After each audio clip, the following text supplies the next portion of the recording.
В эфире телеканала «Якутия-24». Главные события уходящего дня. В студии работает Алексей Соколов. Здравствуйте. Каждый пятый дом в Якутске отключат от газа. Газовики ссылаются на вопросы безопасности. Сговор с оборотом в 3 миллиарда рублей. В медучреждениях Якутии проводят обыски. Ответил за слова. Жителя Мирного осудили за оскорбление в WhatsApp.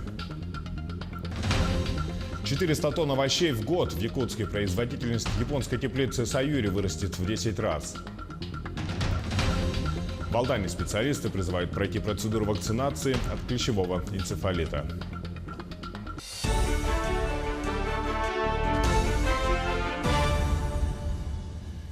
В Якутске отключат от газа каждый пятый многоквартирный дом. Об этом сообщили в компании «Сахатранснефтегаз». Причина – устаревшее оборудование, которое, по мнению специалистов, стало нести угрозу жителям. Это затронет 298 многоквартирных домов, что составляет порядка 20% от всего жилого фонда столицы. Такие ограничительные меры вызваны тем, что организации, проводящие техобслуживание и диагностику, зачастую дают ложные положительные заключения о состоянии газового оборудования в домах. Отключение газа пройдет также в Жатае, Намцах и Хангаласском улусе. Я призываю жителей отнестись более осознанно и ответственно к своей безопасности.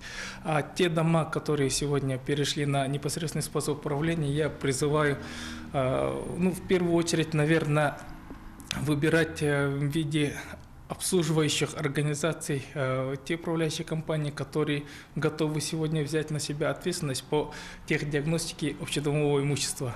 Если это условие не придерживается, тогда выбирать старост, ответственных лиц за газовое хозяйство, чтобы те инициировали общий сбор, заключение договора и прохождение договора. Без этого практически провести техдиагностирование невозможно. В Якутии следователи проводят проверку на предмет мошенничества при закупке лекарств на 3 миллиарда рублей. В ходе совместного расследования прокуратуры, полиции и Федеральной антимонопольной службы были выявлены факты, когда стоимость закупленных лекарств и медицинских средств в 2, а то и в 4 раза превышала розничные цены. При этом ответственные за госзакупки работники медицинских учреждений создавали благоприятные условия для представителя картеля, чтобы устранить возможных конкурентов на проводимых торгах. Сейчас проводятся обыски в коммерческих организациях, поставлявших лекарства, а также в медицинских учреждениях, подведомственных Министерству здравоохранения Якутии. В Жатае началась работа по подготовке площадки для строительства высокотехнологичной судоверфи. Новый завод в поселке будет выпускать до 10 судов в год. Предприятие позволит обеспечить жатайцев новыми рабочими местами и в целом улучшит социально-экономическое состояние пригородного поселка.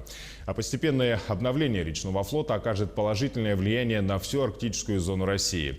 В первую очередь это развитие Северного морского пути и транспортной доступности для всей северной части республики. Подробнее в материале Ульяны Шагиной.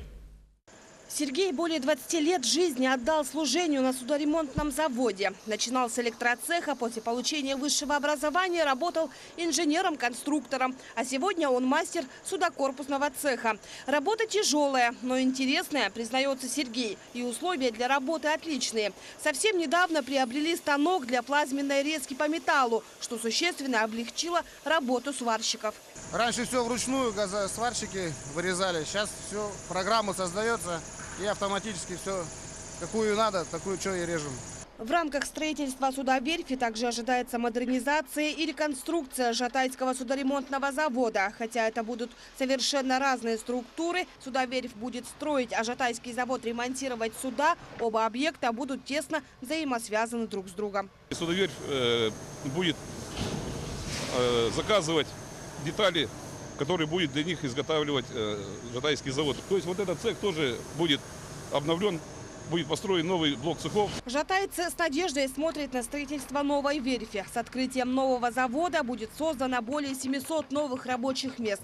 В основном это рабочие профессии – сварщики, судосборщики, крановщики и стропольщики. На судоверфи будет производиться полный цикл строительства судна. Грубо говоря, железо зашло и судно вышло из этого цеха, получается. Строительство новой судоверфи позволит обеспечивать бесперебойные грузоперевозки в Ленском бассейне и арктической зоне, в том числе через Северный морской путь. Суда, возраст которых более 40 лет, теперь будут не только ремонтироваться, но и строиться принципиально новые. Планируется строительство до 10 новых судов в год. Между тем, обновление флота необходимо не только для бесперебойного завоза грузов. Напомним, это единственный промышленный проект, включенный в госпрограмму социально-экономического развития арктической зоны Российской Федерации до 2020 года и дальнейшую ее перспективу. И высокотехнологичная судоверфь должна стать опорой для развития именно этой зоны. Ульяна Шагина, Павел Пахомов, Жатай. Производительность японской теплицы «Саюри» вырастет в 10 раз и составит 405 тонн овощей в год. В начале апреля в ТАСЭР Кангаласы введут вторую очередь теплицы. Проект реализуется совместно с японской компанией Hokkaido Corporation. Сегодня японские инвесторы посетили строительство объекта и оценили эффективность вложений. Объемы в репортаже Саргаланы Федоровой. Мощность второй круглогодичной теплицы на вечной мерзлоте составит 405 тонн огурцов, помидоров и листьев салата. На сегодня выполнено 80% строительных работ. Идет монтаж технологического оборудования. 2 недели остается до подключения электричества. В это время агрономы уже высадили семена для первой партии. Это будут листья салата. Овощи, выращенные по японским стандартам, не только вкусные, но и экологически абсолютно чистые. В новой теплице буквально вчера посеяли семена салата. И уже через 30 дней готовая продукция появится на прилавках магазинов. На сегодня большую часть овощей, которые выращивают в первой теплице, поставляют в детские сады Якутска. За 2 года собрали 47 тонн урожая. А новый тепличный комплекс будет одаривать 2 тоннами овощей в день. Значительная часть уйдет в розницу по магазинным прилавкам. В теплице выделены по 2 блока под огурцы и помидоры. И одно отделение для салата и рассады. Салат выращивается методом потопления. Это когда сначала растение высевается на кассету, где установлено 54 ячейки для растений рассадные. Поливается верхним поливом форсунками. Теплица выполнена из высокотехнологичной японской пленки, которая выдерживает якутские морозы и сильные перепады температур. Как отмечает японская сторона, проект для них в первую очередь представляет технологический интерес.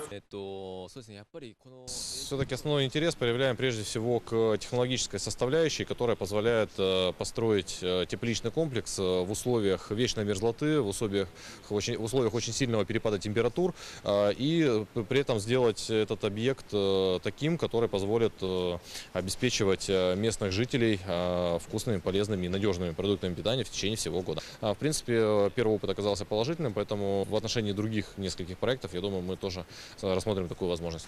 Не за горами и 3-я очередь теплиц. Строительство 4 блоков площадью 8160 квадратных метров начнется в этом году. Специалисты учитывают все наработки за 2 года. Надеются, что вместе с увеличением урожайности снизится и себестоимость продукции.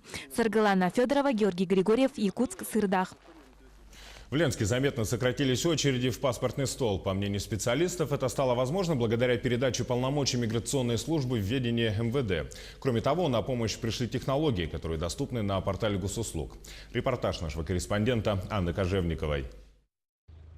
Нет очередям, сказали сотрудники отделения по миграционным вопросам. Если раньше коридоры этого учреждения всегда были переполнены посетителями, то сегодня едва кого-то встретишь. Все благодаря правильной организации рабочего процесса. Сегодня заявители приглашаются на оформление документов по предварительной записи. Сдали документы на разрешение на временное проживание. В данный момент, неделю назад, мы очередь занимали по телефону. Вот сегодня мы сдали на вид на жительство. Ну, сами видите, что это, запись по телефону, все, чтобы никакой очереди толпа не было. Приехали, вот без никакой проблемы, сдали документы, поедем. Граждане иностранных государств, в основном ближнего зарубежья, одни из самых частых посетителей отделения по миграционным вопросам. Сейчас начинается самый поток прибытия иностранцев на работу в Россию. Здесь они оформляют разрешение на временное проживание, вид на жительство или патенты. Количество последних стало уменьшаться на 10-20 человек из-за увеличения налоговой ежемесячной выплаты. Обычно оформляют работодатели, привозят сюда работников, организации, ООО, которые у нас работают по строительству жилья, гелевого завода на Чаинде и так далее. Спешат жители Ленского района оформить и загранпаспорта. Большей популярностью пользуются паспорта биометрические сроком на 10 лет, но среди взрослого населения. А вот для детей родители выбирают все же паспорт сроком на 5 лет. Паспорт биометрический, да, то есть фотография делается, там снимается зрачок, то есть улавливается, да. Аппаратура очень чувствительная, эта аппаратура, вот. И, конечно, биометрия, то есть пальчики. Отпечатки пальцев снимают детям только с 13-14-летнего возраста, как затребует программа. А вот для взрослых эта процедура обязательна. Сроки получения загранпаспорта значительно сократились. Самый удобный и выгодный способ – подать заявку через сайт госуслуг. Уже на следующий день, буквально без очереди, прошли по времени, пришли, сфотографировались и отправили запрос на загранпаспорт.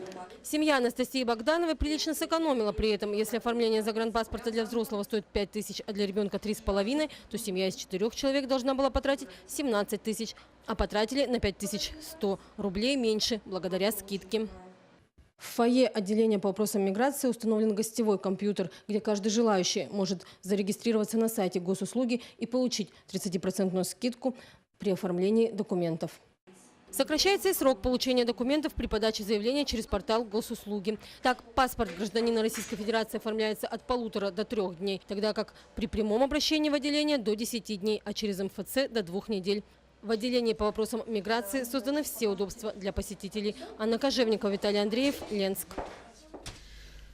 Ответил за слова. В Мирном мужчину судили за оскорбление девушки. Выражался он в общей группе в WhatsApp, а затем продолжил свои угрозы в личных сообщениях. Обвиняемый оскорблял девушку, отзываясь о ней в неприличной форме.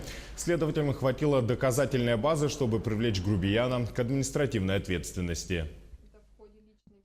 По данным фактам была назначена лингвистическая экспертиза, которая показала, что выражения, которые им использовались, они являются унижающими честь и достоинство и оскорбительными. На вопрос суда, признаете ли вы свою вину, он отвечал нет. В связи с чем, значит, со стороны мирового судьи он признан виновным в совершении данного административного правонарушения, и ему назначено наказание в виде штрафа в размере 2000 рублей.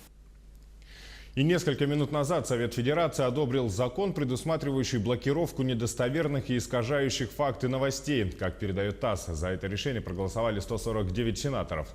Согласно тексту закона, вводится запрет на, цитата, «распространение инфокоммуникационных сетях недостоверной общественно значимой информации». Конец цитаты. Теперь документ будет направлен на подпись президенту страны.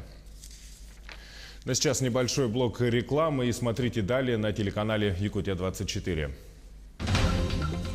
Работа по строительству газопровода «Сила Сибири» идет с опережением графика. Об этом доложил Алексей Миллер Владимиру Путину. В Алдане специалисты призывают пройти процедуру вакцинации от клещевого энцефалита. В эфире «Якутия-24» мы продолжаем наш выпуск. Работа по строительству газопровода «Сила Сибири» идет с опережением графика. Об этом сообщил Алексей Миллер, докладывая президенту России о работе и планах «Газпрома». Запуск экспорта природного газа в Китай с Чиндинского месторождения назначен на 1 декабря. На сегодня работа по обустройству месторождения практически на завершающем этапе. Ведется пусконаладка оборудования, прорабатываются технологические алгоритмы, впереди работа на пробных режимах. Первые объемы поставок российского газа в Китай связаны именно с вводом Чиндинского месторождения в Якутии. А как идет работа по «Силе Сибири»? По «Силе Сибири» работа идет с опережением графика. 1 декабря этого года начнутся поставки газа на экспорт в Китай с Чиндинского месторождения. Мы введем его в эксплуатацию. И, соответственно, мы начнем поставки газа в Китай. Без сомнения, это будет историческое событие. Без сомнения, мы начинаем работать на очень емком газовом рынке. Темпы роста потребления на китайском рынке по итогам прошлого года 17,5%. Это самый динамичный, самый быстрорастущий рынок природного газа в мире. И без сомнения, мы видим большие перспективы для поставок российского газа. Напомним, что мощности «Силы Сибири» запроектированы не только под объемы экспорта, но и с учетом газоснабжения внутреннего рынка. Вдоль магистрального газопровода будут проложены сети для газификации городов Алдан и Алекменск, сел Бичинча и Мурия в Ленском районе, а также села Иенгра Нерюнгринского района. По итогам встречи с главой «Газпрома» Владимир Путин поручил ускорить газификацию регионов России. В частности, речь идет о синхронизации работы по загрузке имеющихся газопроводов, отводов и повышению уровня газификации сельских территорий. На сегодня показатели газификации в России составляют в среднем 68,6%. Везде, где есть производственные объекты нефтепровода «Восточная Сибирь», «Тихий океан» компании «Транснефть Восток» реализует социальные благотворительные проекты. Общая сумма благотворительной помощи, направленной в республику с 2008 года, составляет более 100 миллионов рублей. Одним из главных партнеров проведения Дней эвенкийского народа в Нерюнгринском районе выступила компания «Транснефть Восток». Предприятие является социально ориентированной компанией, для которой важно достигать не только результаты производственной деятельности, но и реализовывать социальные и благотворительные программы в регионах прохождения нефтепровода. Так, в поселке Иенгра, где живут представители коренной малочисленной народности эвенки, с 11 по 13 марта компания «Транснефть Восток» организовала работу передвижного мобильного медицинского комплекса для гостей национального праздника. Медицинское обследование проводится высококлассными специалистами общества с ограниченной ответственностью «Сагаз Профмедицина» из города Санкт-Петербурга.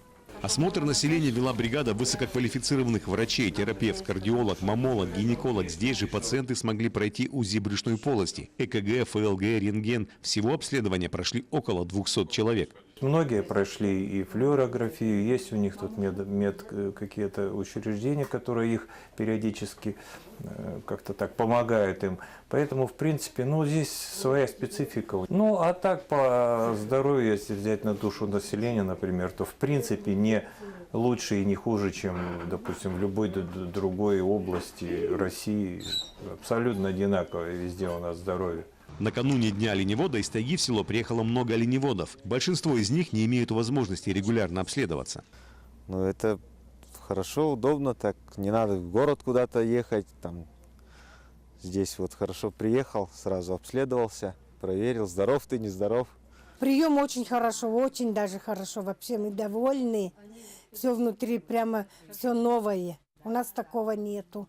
Также в рамках проведения фестиваля 15 и 16 марта представители «Транснефть Восток» будут вручать подарки победителям соревнований в национальных видах спорта. Сегодня на торжественном открытии Дней эвенкийского народа администрация отметила систематическую помощь компании и поблагодарила ее представителей.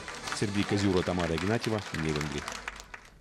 Военный городок для сил противовоздушной обороны в Тикси готов к заселению. Об этом сообщает ТАСС со ссылкой на Министерство обороны. Современный блочно-модульный городок будет состоять из 11 объектов, в том числе из общежития, административного корпуса, дизельной электростанции, хранилищ воды и топлива, столовой, гаража и другие объекты. Все объекты связаны между собой крытыми переходами, что особенно актуально в районах Крайнего Севера и Арктики. Накануне в Алданском районе прошло прощание со школьником, который погиб под сходом снега с крыши. Мальчику было всего 8 лет. Сейчас проводятся следственные мероприятия, устанавливается степень вины ответственных за уборку снега. К сожалению, многие службы недолжным образом относятся к уборке снега с крыш, который несет потенциальную опасность. Подробности в материале Саргалан Захаровой. Эти кадры были засняты в самом центре Якутска. К счастью, никто не пострадал, хотя лавина таких размеров могла причинить немалый ущерб здоровью человека и имуществу. Неубранный снег – главная причина возникновения сосулек, и, как всегда, появляются они весной внезапно. Однако ответственность в случае их не менее внезапного срыва будут нести определенные лица. Это и управляющие компании, и товарищества. Если случится непоправимое, будет причинен ущерб жизни и здоровью людей, имуществу, то такое нарушение относится к грубым нарушениям лицензионных требований. И если будет повторность такого нарушения, то это уже влечет исключение дома из реестра лицензий. Несмотря на последствия, нередки случаи, когда этими обязанностями пренебрегают. Печальный пример произошел совсем недавно в Алдане. Школьник погиб под снежной лавиной, которая сошла с заброшенного дома. Безусловно, несчастный случай вызывает множество вопросов и к другим органам. Однако факт остается фактом. Подходить к этим работам нужно со всей серьезностью, так же, как и к выбору бригады уборщиков снега. К таким работам людей необученных, не прошедших инструктаж, запрещено. поскольку необходимо соблюдать технику безопасности. Поскольку эти работы на крыше относятся к высотным работам, должны привлекаться обученные, имеющие специальную подготовку люди. Иван Посельский, профессиональный альпинист, занимается высотными работами уже не первый год. Подниматься наверх можно и без страховки, говорит он. Но рисковать так не стоит, особенно на крышах с сильными скатами. На альпинисте порядка 20 карабинов разного назначения. Самостраховка, веревки. В общей сложности почти 10 килограммов экипировки. Вот тут есть зубья, на веревку заряжаешь и наверх. Она вверх идет, вниз не идет, то есть выдерживает вес человека. Мало обеспечить себя инвентарем, необходима специальная подготовка. Этого еще мало, нужно еще и уметь обращаться с ним. Ну, вязание узлов, правила всякие вот эти вот, очень-очень много вещей. Немаловажные знания в области геометрии. Огораживая территорию во время работ сама бригада. Чтобы обеспечить безопасность прохожих, нужно точно рассчитать угол наклона крыши и расстояние падения снега. Но и самим людям нужно быть начеку и не проходить под лентами, чтобы не пополнить печальную статистику травматизма в весенний период. Саргалана Захарова, Григорий Хлопков, Якутск. Прививки от клещей. Врачи, чтобы оградить себя от клещевого энцефалита, уже сейчас предлагают пройти соответствующие процедуры тем, кто проводит время на природе и в парках. Частичный или полный паралич – далеко не все последствия от укусов клещей. О вакцинации в Алданском районе расскажет Татьяна Вахнина. Потеря координации движений, нарушение речи, частичный или полный паралич – такими могут быть последствия летнего отдыха в тени деревьев. В Алданском районе случаи укусов энцефалитного клеща регистрируются ежегодно.